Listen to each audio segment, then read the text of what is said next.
નમસ્કાર વિદ્યાર્થી મિત્રો.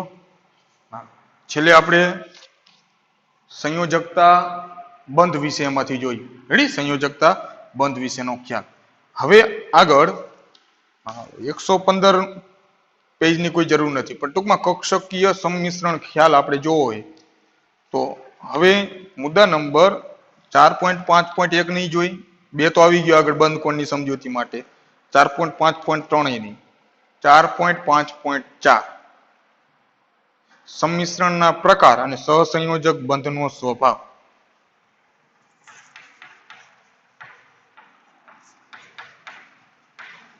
સંમિશ્રણના પ્રકાર અને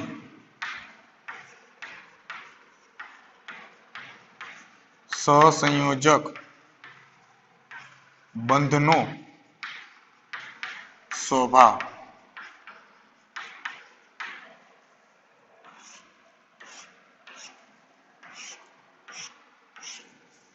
રેડી? સંમિશ્રણના પ્રકાર અને સહસંયોજક બંધનો સ્વભાવ.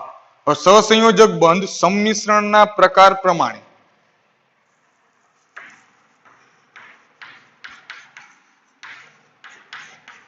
સંમિશ્રણના પ્રકાર પ્રમાણે સહસંયોજક બંધ બે રીતે વર્ગીકૃત કરી શકાય. કોના? સંમિશ્રણના પ્રકાર પ્રમાણે સહસંયોજક બંધ એ બે પ્રકારમાં વર્ગીકૃત કરી શકાય. પહેલો પ્રકાર છે સિગ્મા બંધ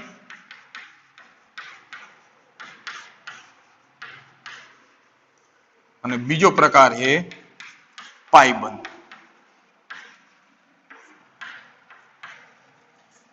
રેડી? સંમિશ્રણના પ્રકાર અને સહસંયોજક બંધનો સ્વભાવ. હવે સંમિશ્રણનો પ્રકાર એટલે શું? કે આપણે એમ કેવી કે બે પરમાણુ જ્યારે એકબીજાની નજીક આવે એટલે સહસંયોજક બંધ માટે જ વિચાર્યું. આયનીય બંધ તો આવશે જ નહીં. બે વચ્ચે ઇલેક્ટ્રોનની ભાગીદારી થઈને સહસંયોજક બંધ બને. બે એક ઇલેક્ટ્રોન આપ્યો, સમજો હાઇડ્રોજન તો બે એક ઇલેક્ટ્રોન આપે, તો બંને એક ઇલેક્ટ્રોનની જે ભાગીદારી કરે તો ઇલેક્ટ્રોન ક્યાંય કક્ષકની બહાર રખડતા હોય? ઇલેક્ટ્રોન ક્યાંય કક્ષકની બહાર રખડતા હોય નહીં, કક્ષકમાં જ હશે. એમાંથી તો બંનેની એવી કક્ષક આવી કે જે અર્ધપૂર્ણ ભરાયેલી છે, જેમાં અયુગ્મિત ઇલેક્ટ્રોન એક ઇલેક્ટ્રોન છે. એવી બે કક્ષક એકબીજાની નજીક આવે, બે કક્ષકનું સંમિશ્રણ થાય, બે મિશ્ર પામે. સંમિશ્રણ એટલે બે કક્ષક જોડાય એકબીજા સાથે તો બંને એક ઇલેક્ટ્રોનની ભાગીદારી થાય. એટલે ઇલેક્ટ્રોન તો એક કક્ષકમાં જ હશે. બે કક્ષક ભેગી થઈ ગઈ, એક પરમાણુની કક્ષક બીજા પરમાણુની કક્ષક, બે કક્ષકનું સંમિશ્રણ ભેગી થઈ તો બે વચ્ચે કેટલા ઇલેક્ટ્રોન થયા? બે થયા. બે નો એક છે એટલે બે વચ્ચે કેટલા ઇલેક્ટ્રોન થયા? બે. તો બે ની કક્ષકમાં બે ઇલેક્ટ્રોન થઈ ગઈ, કારણ કે બે ભેગી થઈ ગઈ, સંમિશ્રણ થઈ ગઈ છે. એ સંમિશ્રણ થઈ અને એમાં બે ઇલેક્ટ્રોન છે તો આપણે બે ના ગણવી ને. કેમ? કારણ કે સંમિશ્રણ થઈ ગઈ તો હવે કોઈનો અલગ ન રહ્યો, બે વચ્ચે બે ઇલેક્ટ્રોન થઈ ગઈ. તો કઈ કક્ષકનું સંમિશ્રણ થાય અને કયા પ્રકારના બંધમાં કઈ કક્ષકોનું સંમિશ્રણ થઈ શકે એ વસ્તુ આપણે જોવાની એમાંથી. તો કે જે સહસંયોજક બંધ છે એ બે પ્રકારના હોય, એક સિગ્મા અને એક પાઈ. કે બંધ? સિગ્મા બંધ અને પાઈ બંધ. સિગ્મા બંધ અને પાઈ બંધ બે પ્રકાર છે સંમિશ્રણના પ્રકારને આધારે. આપણે એમાં પહેલો પ્રકાર લેવી સિગ્મા બંધ.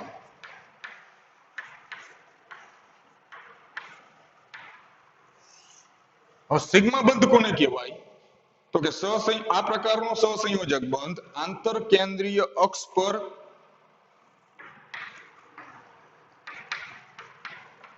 આ પ્રકારનો સહસંયોજક બંધ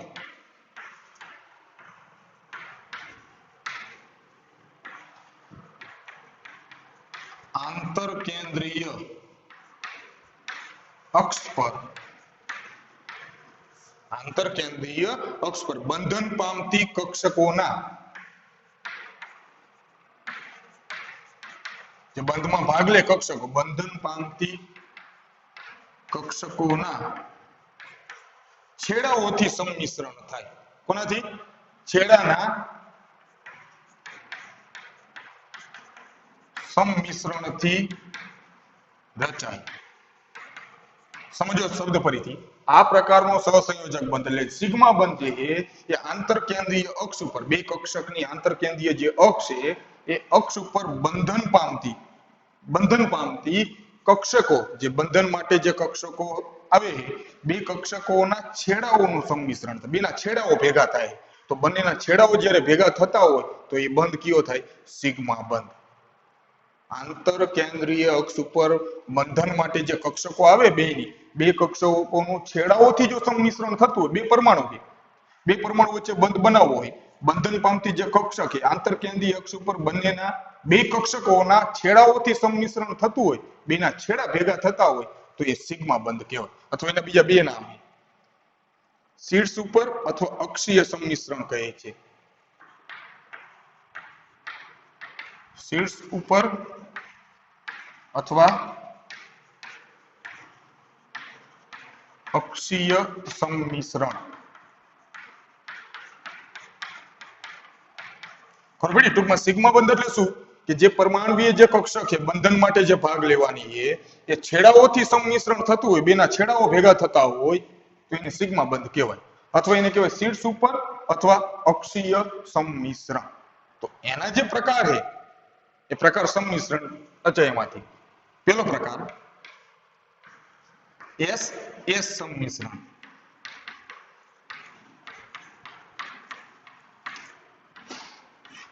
એનો મતલબ એસ કક્ષકોના તો આમાં બે અર્ધપૂર્ણ એસ કક્ષકોનું આંતરકેન્દ્રીય ઉપર બે અર્ધપૂર્ણ એસ કક્ષકોનું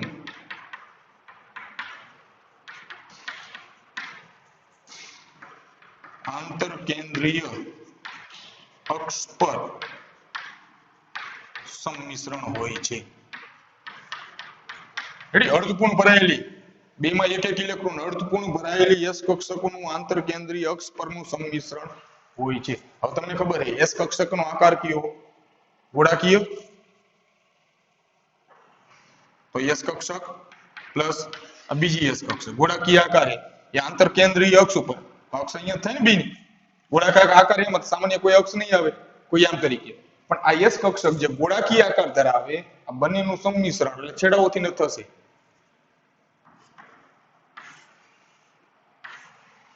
આ શું થયું સંમિશ્રણ તે સંમિશ્રણ કયું થયું એસએસ સંમિશ્રણ બે અર્ધપૂર્ણ એસ કક્ષકોનું આંતરકેન્દ્રીય અક્ષ ઉપર જે સંમિશ્રણ થાય એટલે બે એસ કક્ષકો જોડાય તો એસએસ સંમિશ્રણ બને તો સિગ્મા બને તો એક યાદ રાખજો એસ કક્ષક અને એસ કક્ષક વચ્ચે જે સંમિશ્રણ થઈને બંધ બનતો હોય એ સિગ્મા જ હોય પછી હવે એસ અને પી વચ્ચે સંમિશ્રણ થઈ શકે બીજો પ્રકાર એસ પી સંમિશ્રણ પણ સંમિશ્રણ થવું ક્યાંથી જ હોય છેડાઓથી થવું જોઈએ છેડાઓથી થતું હોય તો એને સિગ્મા બંધ કહેવાય એસપી સંમિશ્રણ તો એક અર્ધપૂર્ણ એસ કક્ષક એક પરમાણુની અને એક પરમાણુની અર્ધપૂર્ણ એસ કક્ષકો વચ્ચે એક બીજા પરમાણુની અર્ધપૂર્ણ પી કક્ષકો વચ્ચે હોય એક પરમાણુની અર્ધપૂર્ણ એસ કક્ષક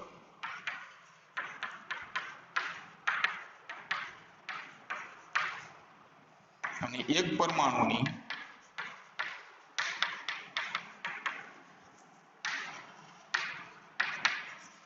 અર્ધપૂર્ણ પી કક્ષક આ બે વચ્ચે સંમિશ્રણ થતું હોય પણ છેડાઓથી થવું જોઈએ એમાંથી રેડી તો બેના જે આંતરકેન્દ્રીય અક્ષ છે અક્ષ ઉપર સંમિશ્રણ થવું જોઈએ તો પી કક્ષકનો આકાર કેવો હોય પી કક્ષકનો આકાર ડમ્બેલ બે લોંબ હોય ને બે પિંડક હોય એમાંથી તો એક એસ પ્લસ એક પી તો આ જે સંમિશ્રણ થશે એ એસ અને પી કક્ષક આ પી કક્ષકનો છેડો થાય ને રેડી એની આંતરકેન્દ્રીય અક્ષ ઉપર એમાંથી સંમિશ્રણ થાય તો આ થયું એસપી સંમિશ્રણ પછી એમાં જે હોય પીએક્સ પીવાય પીઝેડ જે હોય પણ એસ કક્ષક અને પી કક્ષકનો છેડાઓથી આવું જો સંમિશ્રણ થતું હોય તો આ સિગ્મા બને ત્રીજો પ્રકાર થઈ શકે પીપી સંમિશ્રણ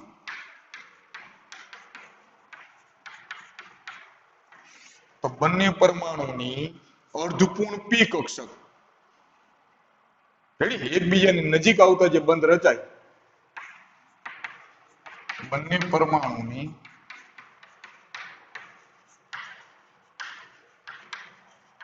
અર્ધપૂર્ણ પી કક્ષકોનું સંમિશ્રણ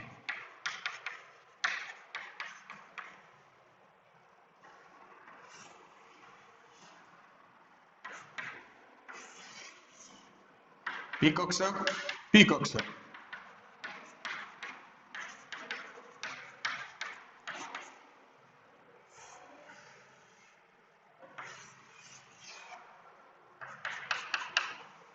રેડી તો થયું પીપી સંમિશ્રણ આ પ્રકારે હોઈ શકે પછી એમાં સામાન્ય રીતે જે હોય પીએક્સ પીવાય પીઝેડ વચ્ચે હોય પીએક્સ જે સામાન્ય રીતે હોય પણ સિગ્મા બંધ ત્રણ પ્રકારે થઈ શકે એસ અને એસ કક્ષક વચ્ચેના સંમિશ્રણમાં સિગ્મા બંધ બની શકે એસ અને પી કક્ષકના સંમિશ્રણ વચ્ચે સિગ્મા બંધ બની શકે અને પી અને પી કક્ષકના સંમિશ્રણ વચ્ચે પણ સિગ્મા બંધ બની શકે પરંતુ સિગ્મા બંધ એટલે કે જે આંતરકેન્દ્રીય જે અક્ષ હોય આંતરકેન્દ્રીય અક્ષ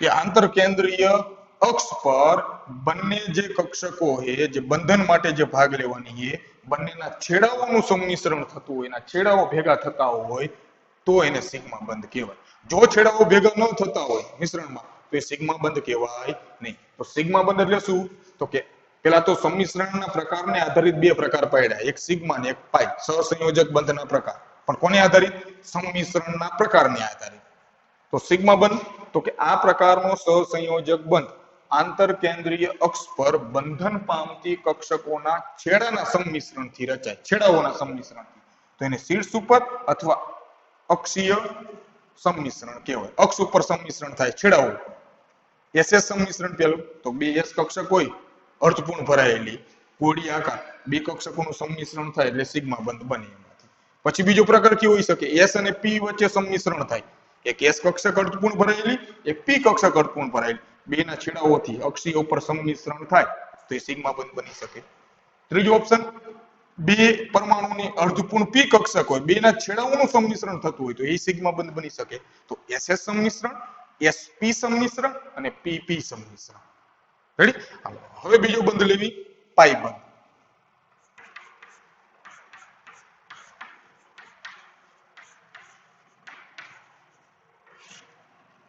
હવે એમાં કે પ્રમાણે કે પાયબંધની રચનામાં પરમાણ્વીય કક્ષકો એવી રીતે સંમિશ્રણ થાય કે તેમની અક્ષ એકબીજાને સમાંતર રહે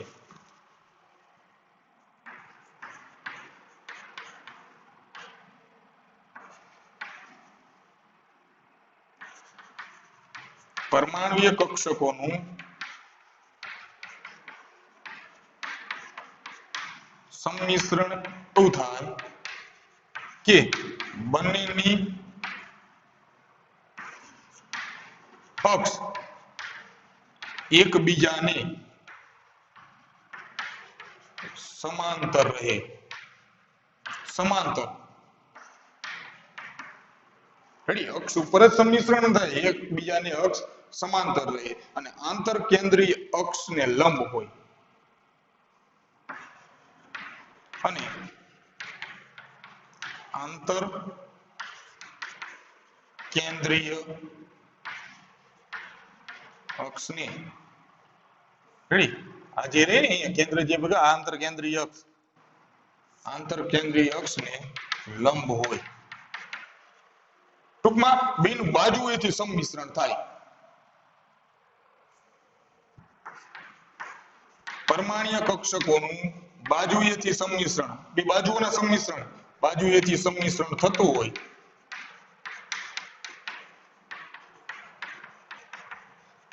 તેને પાયબંધ કહેવાય ટૂંકમાં છેડાઓથી સંમિશ્રણ થતું હોય તો સિગ્મા બંધ અને બાજુએથી સંમિશ્રણ થતું હોય તો પાયબંધ એમાં એક જ પ્રકાર છે પીપી સંમિશ્રણ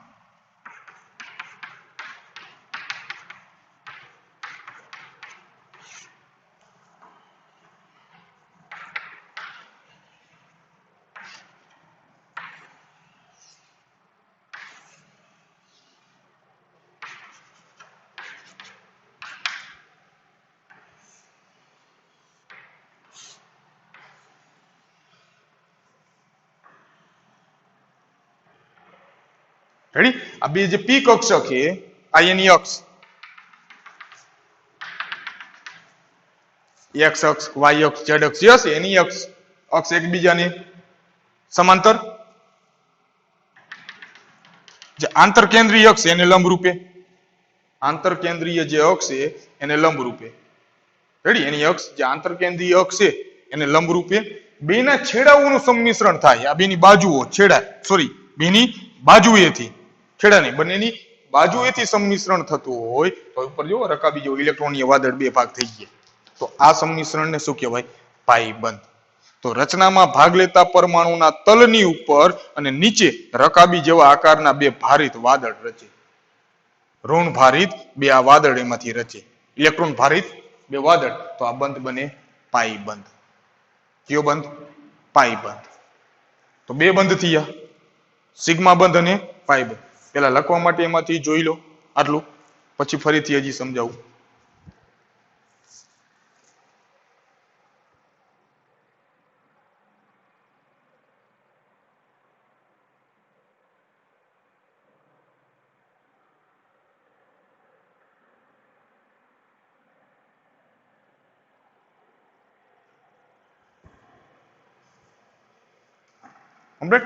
ફરીથી એમાંથી સંમિશ્રણના પ્રકાર અને સહસંયોજક બંધનો આપણે સ્વભાવ જોયો કે સંમિશ્રણના પ્રકારને આધારિત સહસંયોજક બંધને બે પ્રકારે વર્ગીકૃત કરી શકાય, એક સિગ્મા બંધ અને એક પાઈ બંધ. બેનો તફાવત એ છે કે જે સિગ્મા બંધ છે એ પ્રકારનો જે સહસંયોજક બંધ છે આંતરકેન્દ્રીય અક્ષ ઉપર બંધમાં જે પરમાણ્વીય કક્ષકો આવે છે બંનેના છેડાઓથી સંમિશ્રણ થતું હોય, છેડા બેના ભેગા થતા હોય તો એ સિગ્મા બંધ બને. એમાં જે સંમિશ્રણ એ ત્રણ પ્રકારે હોઈ શકે, એસ અને એસ કક્ષકનું સંમિશ્રણ થાય તો સિગ્મા બંધ બને, એસ અને પી કક્ષકનું સંમિશ્રણ છેડાઓથી થાય તો સિગ્મા બંધ બની શકે, પી અને પી કક્ષકનું સંમિશ્રણ છેડાઓથી થાય તો એ સિગ્મા બંધ બની શકે. એ ત્રણ પ્રકાર, બે અર્ધપૂર્ણ જ, કારણ કે પૂર્ણ કક્ષકોનું સંમિશ્રણ ન થાય એ બંધ ન બની શકે.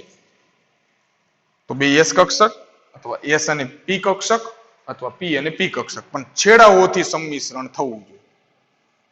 જે પરમાણ્વીય કક્ષકોમાં સંમિશ્રણ બાજુએથી થતું હોય, જેની બેની અક્ષ જે એકબીજાને સમાંતર એટલે બાજુએથી સંમિશ્રણ થતું હોય તો બે તલની ઉપર ને નીચે, રેડી? અક્ષની તલની ઉપર ને નીચે બે ઇલેક્ટ્રોનીય વાદળ એમાંથી, રેડી? એ પ્રમાણે ટૂંકમાં બાજુએથી સંમિશ્રણ થતું હોય તો એને પાઈબંધ કહેવાય. તો એમાં એક જ પ્રકાર છે પીપી સંમિશ્રણ, કારણ કે એસ અને એસ વચ્ચે પાઈબંધ બની શકે નહીં, કારણ કે એ તો ગોળાકારી આગળ કોઈ પણ જગ્યાએથી જોડાય તો છેડો થવાનો એનો.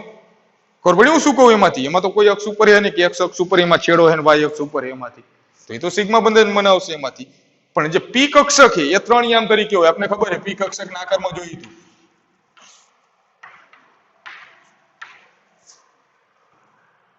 રેડી? જે પી એક્સ છે એ એક્સ અક્ષ ઉપર હોય, વાય અક્ષ ઉપર અહીંયા અને ઝેડ અક્ષ ઉપર. રેડી? એ પ્રકારે એમાંથી તરીકે એમાંથી વપરાશે જે કક્ષકોના સંમિશ્રણ માટે. પણ પાઈબંધ જે બાજુએથી સંમિશ્રણ, કારણ કે બે પરમાણુની કક્ષક છે બાજુએથી સંમિશ્રણ થતું હોય તો એ પાઈબંધ. તો સિગ્મા બંધ કોને કહેવાય? પાઈબંધ. સિગ્મા બંધ એટલે છેડાઓથી સંમિશ્રણ થતું એટલે સિગ્મા બંધ, અને બાજુએથી સંમિશ્રણ થતું હોય તો એ પાઈબંધ. આટલી ખબર પડી? હવે આગળનો પ્રશ્ન એ કે પ્રબળતા કોની વધારે, મજબૂત કયો બંધ, સિગ્મા બંધ કે પાઈબંધ? કોઈ પણ બે પરમાણુ વચ્ચે, આ એ પરમાણુ એ અને બી પરમાણુ એ, બે વચ્ચે સિગ્મા બંધ માત્ર ને માત્ર એક જ બની શકે. કોઈ પણ બે પરમાણુ વચ્ચે સિગ્મા બંધ એક જ બને, બે સિગ્મા બંધ બની શકે નહીં, કારણ કે બેની જે કક્ષકો ભેગી થશે તો બેના છેડાઓનું સંમિશ્રણ થઈ શકે નહીં. છેડાઓનું સંમિશ્રણ એક એક કક્ષકનું થાય, બેની બે કક્ષકોનું છેડાઓથી સંમિશ્રણ ન થાય, એનો મતલબ સિગ્મા બંધ એક જ બને. પછી જેની વચ્ચે બન્યો હોય, બેની એસ કક્ષક હોય, એકની એસ એકની પી હોય, અથવા બેની પીપી કક્ષક હોય, કોઈ પણ રીતે એમાંથી બને પણ એક જ બની શકે. બે સિગ્મા બંધ બે પરમાણુ વચ્ચે બની શકે નહીં, એક જ બને. તો સિગ્મા બંધ સિવાયનો છેડાઓથી સંમિશ્રણ થઈ શકે. ડબલ બોન્ડ હોય, ડબલ બોન્ડ તો એક સિગ્મા હોય એક પાઈ હોય. ટ્રિપલ બોન્ડ હોય તો એક સિગ્મા હોય અને બે પાઈબંધ હોય. એટલે પાઈબંધ એક કરતા વધારે બની શકે, સિગ્મા બંધ બની શકે નહીં, કારણ કે સિગ્મા બંધ કોને કહેવાય? છેડાઓથી સંમિશ્રણ થતું હોય તો બે પરમાણુ ભેગા થાય તો એની એક એક પરમાણુ કક્ષકનું છેડાઓથી સંમિશ્રણ થઈ શકે. હા, પછી બીજા પરમાણુ સાથે થઈ શકે, પણ એક પરમાણુ સાથેની વાત એ તો સિગ્મા બંધ બે પરમાણુ વચ્ચે એક જ બને. એક કરતા વધારે બંધ હોય તો એ બીજો હોય પાઈ બંધ. બે ડબલ બોન્ડ હોય તો એક સિગ્મા એક પાઈ, ટ્રિપલ બોન્ડ હોય એક સિગ્મા બે પાઈ. જ્યારે બંધને તોડવાની વાત હોય, દાખલા તરીકે ડબલ બોન્ડ છે, ડબલ બોન્ડ હોય અને બંધને તોડો તો પેલા કયો બંધ તૂટે? સિગ્મા તૂટે, પાઈ તૂટે? સિગ્મા એક જ બંધ હોય તો એ સિગ્મા જ રહેવાનો, પણ ડબલ બોન્ડ હું કહું એક સિગ્મા ને એક પાઈ છે તો પેલો બંધ કયો તૂટે? તો કે પાઈ બંધ. કયો તૂટી જાય? પાઈ બંધ પેલા તૂટે. કેમ? તો એનો મતલબ શું થયો કે સિગ્મા બંધ કરતા પાઈ બંધ કેવો હશે? નબળો. પ્રબળ બંધ કયો હશે? સિગ્મા બંધ એ પ્રબળ હશે, મજબૂત હશે. પાઈ બંધ એ નબળો હશે, કોના કરતા? સિગ્મા બંધ કરતો. એટલા માટે તમે બંધ તોડો તો પેલા કયો બંધ તૂટી જાય? પાઈ બંધ સરળતાથી તૂટે. સિગ્મા બંધ તૂટશે નહીં. તો કોની પ્રબળતા વધારે? સિગ્મા બંધની પ્રબળતા પાઈ બંધ કરતા વધારે. કારણ શું? તો કે જે સિગ્મા બંધ છે એમાં અક્ષીય કક્ષકોનું છેડાઓથી સંમિશ્રણ થતું હોય, એ છેડાઓથી સંમિશ્રણ થાય તો વધુ પ્રમાણમાં થતું હોય, જેથી જે બંધ રહ્યો, કારણ કે કક્ષકો બે મિશ્રણ મજબૂતાઈથી થશે તો બંધ કેવો હશે? મજબૂત. પરંતુ જે પાઈ બંધ છે છેડાઓથી જે સંમિશ્રણ થાય, ફક્ત એના ઇલેક્ટ્રોનીય વાદળથી જે થયેલું આકર્ષણ એ એટલું બધું મજબૂત હોતું નથી, એ વધારે પ્રમાણમાં થતું નથી, જેથી પાઈ બંધ કેવો હોય? નબળો. કોના કરતા? સિગ્મા બંધ કરતા. તો પ્રબળતા સિગ્મા બંધની વધુ હોય, કોના કરતા? પાઈ બંધ કરતા. રેડી? નીચેનો ટોપિક આપ્યો હોય, મૂળ રીતે ગણીએ તો બંધની પ્રબળતા સંમિશ્રણની માત્રા ઉપર આધાર રાખે. સિગ્મા બંધની બાબતમાં કક્ષકોનું સંમિશ્રણ વધારે પ્રમાણમાં થાય, તેથી તેની પ્રબળતા પાઈ બંધ કરતા વધારે હોય છે. પાઈ બંધમાં સંમિશ્રણ ઓછું હોય. આ ઉપરાંત એ નોંધવું અગત્યનું છે કે અણુના બે પરમાણુ વચ્ચે રચાતા બહુબંધમાં સિગ્મા બંધ ઉપરાંત પાઈ બંધ રચાય. સિગ્મા બંધ એક જ બને બે પરમાણુ વચ્ચે. બહુબંધ બનતા હોય તો એક સિગ્મા બંધ હોય, બાકી બધા કયા હોય? પાઈ બંધ. સિગ્મા બંધ કોને કહેવાય? પાઈ બંધ કોને કહેવાય? કોના સંમિશ્રણથી બની શકે? એમાં પ્રબળતા કોની વધારે? સિગ્મા બંધની. કોના કરતા?